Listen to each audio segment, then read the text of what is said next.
Hello everyone. आज का जो हमारा लेक्चर है उस लेक्चर में हम लोग पढ़ने वाले हैं aldehyde ketone and carboxylic acid. तो आज का जो फर्स्ट लेक्चर होगा उसमें हम लोग इंट्रोडक्शन देखेंगे। एल्डिहाइड एंड कीटोन होते क्या हैं, इनका नॉमेनक्लेचर कैसे लिखते हैं, इनका स्ट्रक्चर जो है वो कैसे होता है। ठीक है, तो फर्स्ट लेक्चर जो हमारा है बेस्ड ऑन इंट्रोडक्शन। सबसे पहले जो भी एल्डिहाइड एंड कीटोन होते हैं इनके बारे में कुछ बेसिक पॉइंट्स हैं, उनको आप लोग, जैसे कि प्लांट किंगडम जो होता है एंड एनिमल किंगडम। तो एल्डिहाइड कीटोन जो होते हैं वो प्लांट किंगडम्स एंड आपके एनिमल्स किंगडम में बहुत ज़्यादा जो है पाए जाते हैं। ठीक, तो अब प्लांट्स किंगडम क्या होते हैं एंड एनिमल्स किंगडम क्या होते हैं, इसको आप लोग पढ़ने के लिए आप अपने बायोलॉजी टीचर से समझ सकते हैं कि प्लांट्स किंगडम क्या क्या होते हैं एंड एनिमल्स। ठीक है, एक्चुअली मैं मैथ्स से हूँ तो मुझे बायोलॉजी का आइडिया नहीं है, बस इतना पता है कि प्लांट्स एंड एनिमल किंगडम में ये पाया जाता है। ओके, एंड जब प्लांट्स एंड एनिमल की बात करते हैं यानी कि ये बायोकेमिस्ट्री से कुछ ना कुछ इसका रिलेशन है, यानी कि बायोकेमिकल प्रोसेस में इनका इन्वॉल्वेशन होता है। अब दूसरी इंपॉर्टेंट बात है कि अब यहाँ पे टर्म आया कि एल्डिहाइड कीटोन एंड एसिड, इसको रिप्रेजेंट कैसे करते हैं, उस पॉइंट को समझना।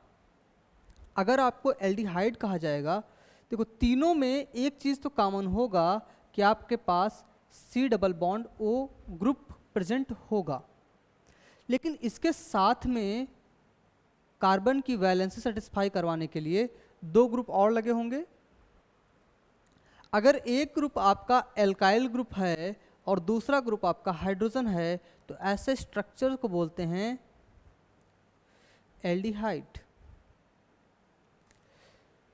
लेकिन वही नेक्स्ट स्ट्रक्चर लिखते हैं कि C डबल बॉन्ड O है, इसकी वैलेंसी सेटिस्फाई करवाई और दोनों जो है आपके एल्काइल ग्रुप हो गए, हाइड्रोजन को रिप्लेस कर दिया हमने एल्काइल ग्रुप से, तो इसको बोलते हैं, ये जो होता है इसको बोलते हैं कीटोन, और इन दोनों को कलेक्टिवली बोलते हैं कार्बोनिल कंपाउंड्स।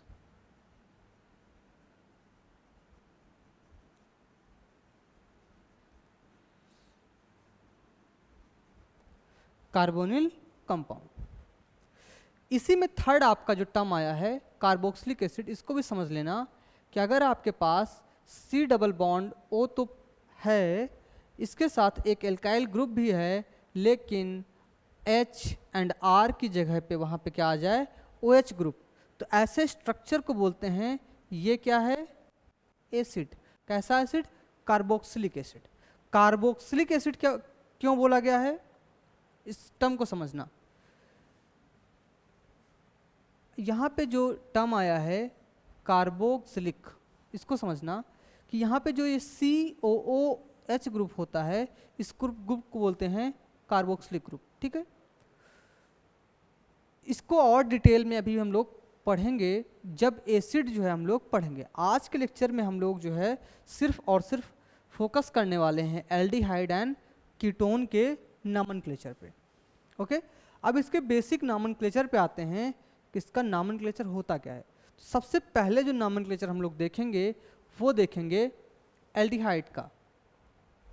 अब यहाँ से अगर एल्डिहाइड का सबसे पहले नॉमेनक्लेचर कोई भी हम लोग करेंगे तो वहाँ पे सबसे पहले हमें देखना होता है कि उस चेन में कितने number of carbon atom present हैं एंड उसके साथ क्या ग्रुप लगा हुआ है। ठीक है, तो बेसिक हमें करना क्या है कि जितने भी कार्बन चेन होगी उस कार्बन चेन के लास्ट में क्या आता है, जैसे एल्केन है तो लास्ट में क्या आएगा, E आएगा। वहीं पे कीटोन में भी क्या होगा, कार्बन चेन के लास्ट में E आएगा, उस E को रिप्लेस कर देना है in the case of aldehyde के केस में अल से और कीटोन के केस में ओन से। किससे रिप्लेस करना है E को, एल्डिहाइड के केस में अल से एंड कीटोन के केस में ओन से। ये इतना समझ में आ गया। अब इसके जर्नल, अब हम लोग पर्टिकुलर बात करेंगे एल्डिहाइड की देन कीटोन की। एल्डिहाइड का जर्नल रिप्रेजेंटेशन आपने लोगों ने देखा, जर्नल फार्मूला क्या होता है, HCOH, यानी कि RCOH। ठीक है, अब यहीं पे अगर ये RH होता और ये हो जाता COH, तो इससे बोलते फॉर्मेल्डिहाइड, फॉर्मेल्डिहाइड। यहीं पे ये जो H है, ये जो R है, ये हो जाता RCOOH। तो यहाँ पे क्या है, 2 कार्बन है, 2 कार्बन से एसिटिक एसिड बनता है, और यहाँ पे एल्डिहाइडिक ग्रुप है तो बोलते हैं इसको एसिटल्डिहाइड। जनरल नेम क्या हो जाता है इसका, एसिटल्डिहाइड।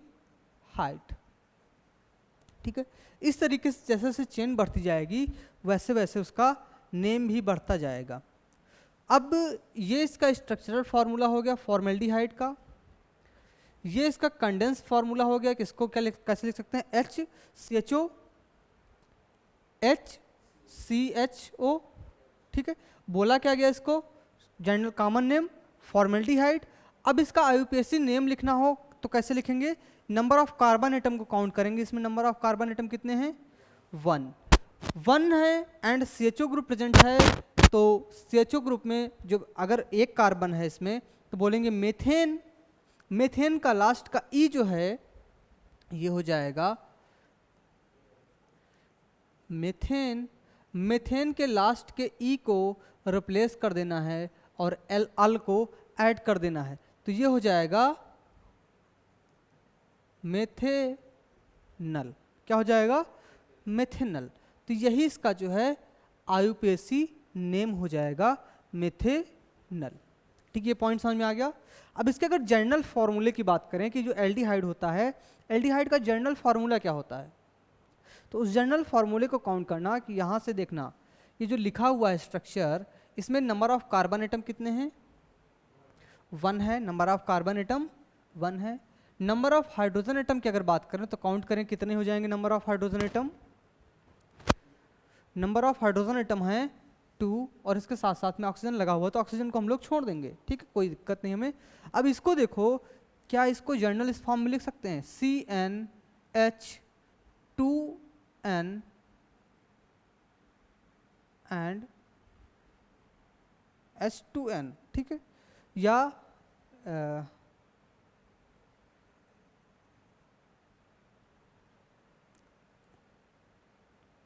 CnH2n एंड O, ऐसे लिख सकते हैं, CnH2nO। ठीक है, क्या हो जाएगा, CnH2n प्लस O। ठीक है, प्लस O, यानी कि यही हमारा जो फार्मूला हो गया जनरल फार्मूला, ये हमारा एल्डिहाइड का फार्मूला हो गया। तो जनरल फार्मूला आपसे कहीं नहीं पूछा जाने वाला है, ये सिर्फ आपको जानने के लिए, सब बताने के लिए हमने जो है लिख दिया। तो ये आपसे पूछा नहीं जाने वाला है, सिर्फ आपसे नॉमेनक्लेचर को पूछेंगे कि नेम इसका क्या होगा। ठीक है, IUPAC नेम क्या होगा। जनरल फार्मूला आपसे जो पूछते हैं वो बेसिक बहुत, अगर क्वेश्चन पूछ लिया तो आपको हाइड्रोकार्बन्स के पूछ लेते हैं या अल्कोहल्स का पूछ लेते हैं। ठीक है, और जनरल हमने नहीं देखा कि जनरल फार्मूला किसी का पूछते हैं।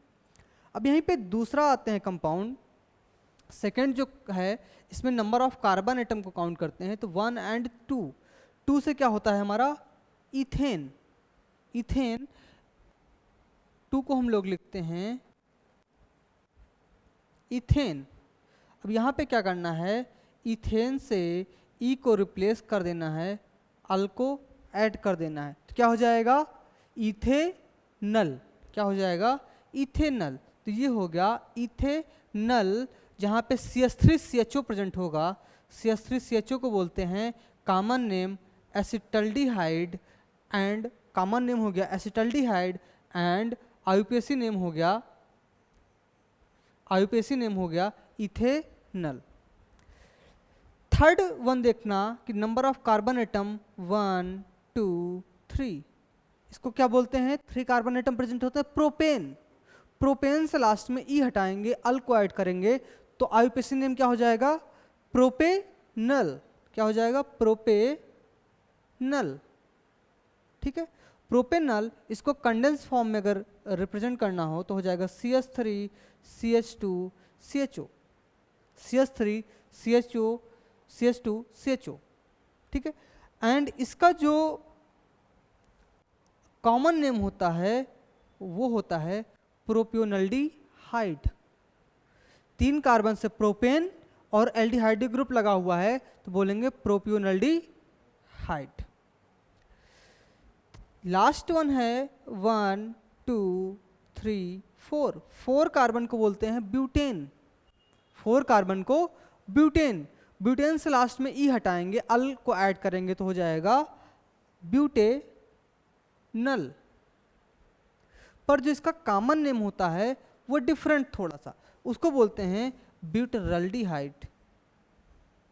ठीक है, कुछ थोड़ा सा डिफरेंस लग रहा है कि है तो ब्यूट, 4 कार्बन है तो ब्यूट है, पर इसको बोलते हैं ब्यूटरल्डिहाइड, ब्यूटरल्डिहाइड।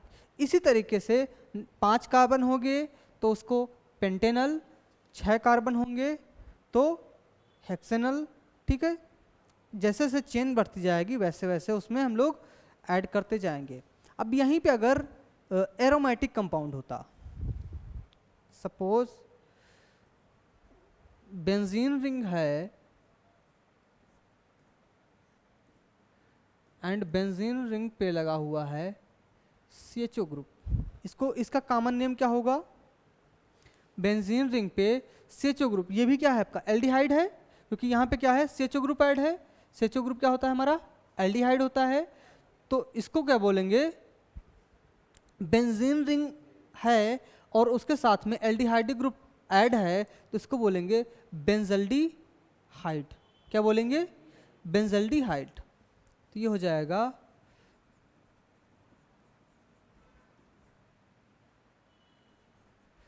बेंजीन का हो गया बेंज एंड एल्डिहाइड, तो बेंजल्डिहाइड। एंड इसी तरीके से अगर इसी में एल्डिहाइड ग्रुप में यहाँ पे आर्थो पोजीशन पे कुछ ऐड हो जाए तो उसे बोलेंगे आर्थो बेंजल्डिहाइड। मेटा पोजीशन पे कोई ग्रुप आके ऐड हो जाता तो बोलते उसको Meta benzaldehyde, and para position पे तो पैरा बेंजल्डिहाइड। ठीक है, तो आर्थो मेटा पैरा कैसे होंगे उनको कैरेक्टराइज कर लेंगे। जो भी group ortho position, Meta position and para position पे आके ऐड होंगे तो बोलेंगे ortho benzaldehyde, Meta benzaldehyde and para benzaldehyde. ठीक है, तो वो ग्रुप जो भी इनकमिंग ग्रुप होगा जहाँ पे भी ऐड होगा वो इसके अकॉर्डिंग उसका नॉमेनक्लेचर करेंगे। नेक्स्ट जो है कीटोन का नॉमेनक्लेचर। कीटोन का हमें नॉमेनक्लेचर करना है। ओके,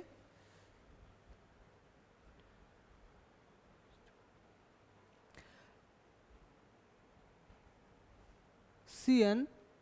तो कीटोन का जनरल फार्मूला हम लोगों ने देखा क्या होता है? General formula RCOOR, RCOOR। और नॉमेनक्लेचर में हमने क्या बताया है कि E को हटाना है और उसकी जगह पे ओन को ऐड कर देना है। ठीक है, E को रिप्लेस करके ओन को हमें ऐड करना है। और दूसरी सबसे इम्पॉर्टेंट बात कि जो कीटोन होगा, कीटोन का सबसे छोटा मेंबर जो होता है वो होता है एसीटोन। इससे छोटा कीटोन फॉर्मेशन नहीं होगा। अगर इससे छोटा करेंगे तो एक कार्बन यहाँ से रिमूव करो, जैसे ही हाइड्रोजन लगाओगे तो हो जाएगा एल्डिहाइड। ठीक है, यानी कीटोन में मिनिमम कितने नंबर ऑफ कार्बन होंगे? Minimum 3 number of carbon atom present होंगे। 1 2 3 कार्बन है, इसको क्या बोलेंगे? प्रोपेन। ई हटा देंगे, लास्ट में ओन को ऐड करेंगे तो क्या हो जाएगा? प्रोपेनोन। जनरल नेम क्या है इसका? एसीटोन। CH3COCH3 कंडेंस फार्मूला हो गया, जनरल नेम हो गया एसीटोन, एंड IUPAC नॉमेनक्लेचर हो जाएगा प्रोपेनोन। देन एक कार्बन इसमें और ऐड किया, 1 2 3 4। जैसे ही एक कार्बन और ऐड करते हैं तो हो जाएगा ब्यूटेन। 4 कार्बन से ब्यूटेन। अब देखना है कि किस कार्बन पे जाके, अभी यहाँ पे क्या था? सिमेट्रिकल था, दोनों तरफ क्या थे? सेम ग्रुप थे। अब दोनों तरफ क्या हुए हैं? डिफरेंट ग्रुप हो गए हैं। जो R हैं वो R डैश डिफरेंट हो गए हैं। जब R and R dash different हो गए हैं तो वहाँ पे किस पोजीशन पे CO ग्रुप लगा है? किस कार्बन पे CO ग्रुप लगा है? सेकेंड कार्बन पे लगा है। किसने पे लगा है? सेकेंड कार्बन पे। तो वहाँ पे देखना है कि नंबर ऑफ कार्बन एटम हमारे पास कितने हैं, 4। तो 4 कार्बन एटम है तो बोलेंगे ब्यूटेन, ई उसका हटाया, डैश 2 और 2 पे क्या है, ओन, तो हो जाएगा ब्यूटेन 2 ओन। ठीक है, ब्यूटेन 2 ओन। इसके बाद उसी तरीके से आपका 1 2 3 4 5 कार्बन से क्या हो जाएगा, पेंटेन, और सेकंड कार्बन पे ही आपका लगा हुआ है ओन ग्रुप, तो बोलेंगे पेंटेन 2 ओन। अब जनरल नेम की अगर बात करें, जो हमारा फर्स्ट वाला था CS3 CO CS2 CS3, तो इसमें क्या करते हैं कि जो भी चेन आपकी ये लगी हुई है CS2 CS3, इसको लिख लिया हमने इथाइल, एंड यहाँ पे CS3 है तो मिथाइल एंड CO ग्रुप हो गया, तो कीटोन, तो बोलेंगे इसको इथाइल मिथाइल कीटोन। 5 कार्बन की चेन है तो इससे बोलेंगे ये हो गया मिथाइल, एंड जैसे ही 3 कार्बन पहुंचते हैं इसको बोलते हैं नॉर्मल। अभी क्या है, ये नॉर्मल चेन है, स्ट्रेट चेन में जुड़ी हुई है, यहाँ पे ब्रांचिंग नहीं है, तो ये क्या हो सकता है, नॉर्मल। ब्रांचिंग कर देंगे तो वहाँ पे आइसो पोजिशन आ जाती है, इसीलिए यहाँ पे N रिप्रेजेंट करने के लिए दिखाया गया है कि ये क्या है, नॉर्मल चेन है, यानी कि स्ट्रेट चेन में है, तो हो जाएगा methyl N propyl ketone. Okay, then next देखना यहाँ पे कि 1 2 3 4 5, अब यहाँ पे क्या हुई है, ब्रांचिंग हो गई है, और ब्रांचिंग किस किस पोजीशन पे हुई है वो बताना हमें। ब्रांचिंग हुई है सेकंड पे एंड फोर्थ पे, सेकंड पे और फोर्थ पे, तो बोलेंगे सेकंड पे क्या ग्रुप लगा हुआ है, मिथाइल ग्रुप, फोर्थ पे क्या ग्रुप लगा हुआ है, मिथाइल ग्रुप, तो बोलेंगे इसको डाई मिथाइल। ठीक है, क्या हो जाएगा हमारा 2 4 डाई मिथाइल, और नंबर ऑफ स्ट्रेट चेन में कितने हैं, 5 कार्बन हैं, तो हो जाएगा पेंटेन, और तीसरे कार्बन पे C डबल बॉन्ड O लगा हुआ है तो 3 ओन। ठीक है, आईयूपीएसी नोमेनक्लेचर लिखना आ गया। ठीक, देन नेक्स्ट है 1 2 3 4 5, 5 कार्बन है, दोनों तरफ सिमेट्रिकल है, और जो आपका CO ग्रुप लगा हुआ है ये किस पे लगा हुआ है, थर्ड कार्बन पे, थर्ड कार्बन पे लगा हुआ है, तो बोलेंगे पेंटेन, थर्ड पे ओन लगा हुआ है तो 3 ओन। ठीक है, ये नोमेनक्लेचर आपको समझ में आ गया किस तरीके से करना है, और आप ज़्यादा से ज़्यादा जितने नोमेनक्लेचर हो सकते हैं उन नोमेनक्लेचर्स को प्रैक्टिस करिए। एल्डिहाइड एंड कीटोन के स्ट्रेट चेन के ब्रांचिंग के डिफरेंट जो ग्रुप होंगे ऐड होंगे उनको ज़्यादा से ज़्यादा एग्जाम्पल को सॉल्व करिए, क्योंकि आईयूपीएसी नोमेनक्लेचर पे क्वेश्चन पूछा जाता है एल्डिहाइड एंड कीटोन पे। एग्जाम में इसके नोमेनक्लेचर से रिलेटेड क्वेश्चन आता है कि which of the following is correct. ठीक है, तो एक क्वेश्चन यहाँ से आपको मिल जाता है कि एल्डिहाइड एंड कीटोन चैप्टर से। अब नेक्स्ट जो इम्पॉर्टेंट पॉइंट है वो स्ट्रक्चर ऑफ कार्बोनिल कंपाउंड। जो कार्बोनिल कंपाउंड होते हैं इनकी स्ट्रक्चर की हम बात करते हैं, तो यहाँ पे कुछ आपको यहाँ पे 3D इमेजिन करने के लिए स्ट्रक्चर को डाला हुआ है, इसको थोड़ा सा समझना। ठीक, अभी हम लोगों ने डिस्कस किया कि जो आपका एल्डिहाइड एंड कीटोन होगा, अगर एल्डिहाइड होगा तो यहाँ पे हो जाएगा RH, कीटोन होगा तो यहाँ पे हो जाएगा C double bond O and H। ठीक है, अब यहाँ पे अगर इस कार्बन पे number of sigma bond count करें तो कितने हो जाएंगे, 1 2 3, कितना हो गया 3। नंबर ऑफ सिग्मा बॉन्ड कितने हो गए यहाँ पे 3। जब नंबर ऑफ सिग्मा बॉन्ड 3 हैं तो इससे हाइब्रिडाइजेशन जो निकल के आएगा कितना हो जाएगा, sp2, क्या हो जाएगा sp2, यानी कि ये sp2 हाइब्रिडाइज्ड कार्बन होगा। अब वो एल्डिहाइड हो या कीटोन हो, दोनों में जो हाइब्रिडाइजेशन होगा वो क्या होगा, sp2। ठीक है, तो कार्बोनिल जो ग्रुप होगा, जो कार्बन एटम इसमें प्रेजेंट होगा वो क्या होगा, sp2 हाइब्रिडाइज। ये पॉइंट समझ में आया। और जहाँ पे भी sp2 हाइब्रिडाइजेशन होता है तो यानी कि उसकी जो ज्योमेट्री होती है वो होती है ट्राइंगुलर प्लेनर। जो ज्योमेट्री होती है वो क्या होती है? ट्राइंगुलर प्लेनर ज्योमेट्री होती है। ये कुछ ट्राइंगल जैसा ऐसे देखना, ट्राइंगल जैसा दिख रहा है, तो ये ट्राइंगुलर प्लेनर स्ट्रक्चर इसका होता है। ठीक है,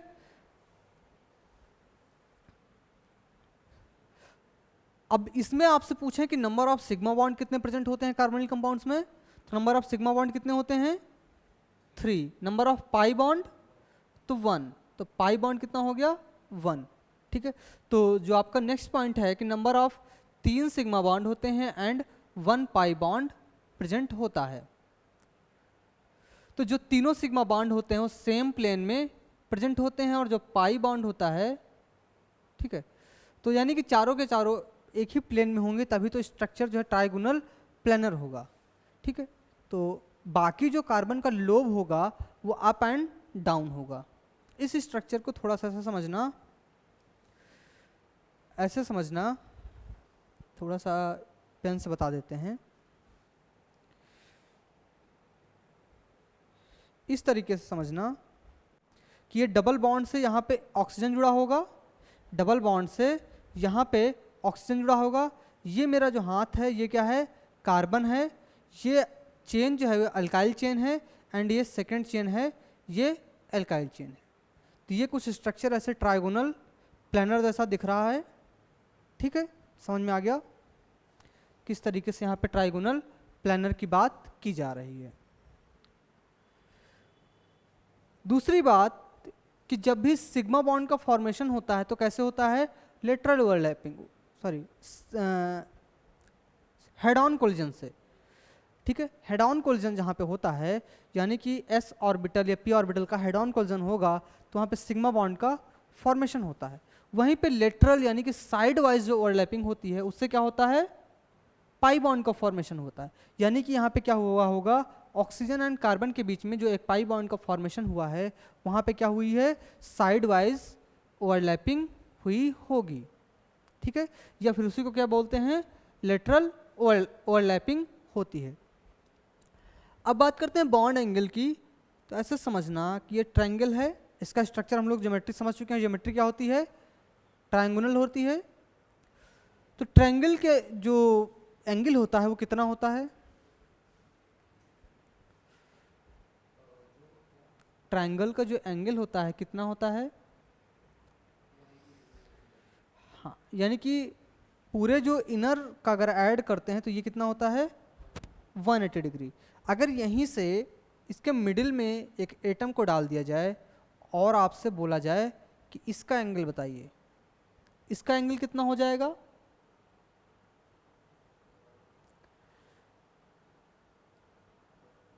देखो, ये भी तो क्या बन रहा है? एक ट्रायंगल बन रहा है। और ये जो इनर, इसको थोड़ा सा और जो है इलिबरेट करके जो है देख लेते हैं। ये बड़ा स्ट्रक्चर बना,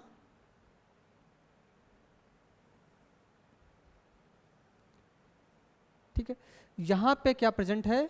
ऑक्सीजन एटम, डबल बॉन्ड के साथ कार्बन एटम, एंड इसके साथ यहाँ पे प्रेजेंट है R and R group.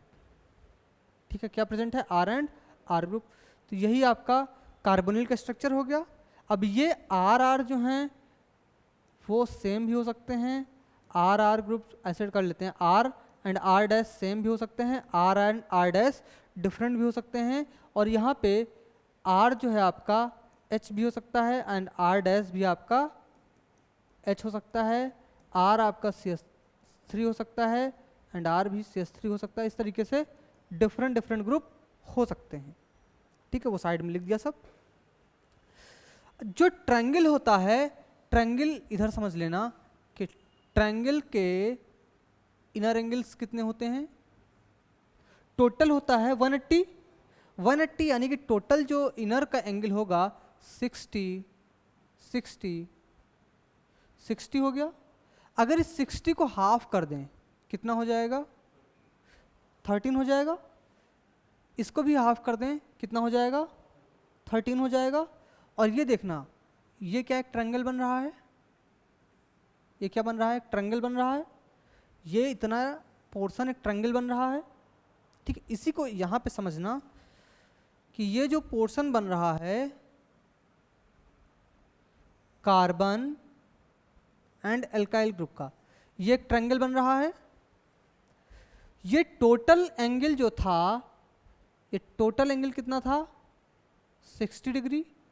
Then ये जो हाफ एंगल बनेगा ये कितना हो जाएगा, 30 डिग्री। एंड ये भी जो हाफ एंगल होगा ये कितना होगा, 30 डिग्री। टोटल कितना होना चाहिए, 180 होना चाहिए। 180 से अगर 30 प्लस 30 को माइनस कर दें, यानी 60 को माइनस कर देंगे, कितना बचेगा, 120 डिग्री। यानी कि जो हमारा ये वाला एंगल होगा, ये एंगल कितना होगा, 120 डिग्री।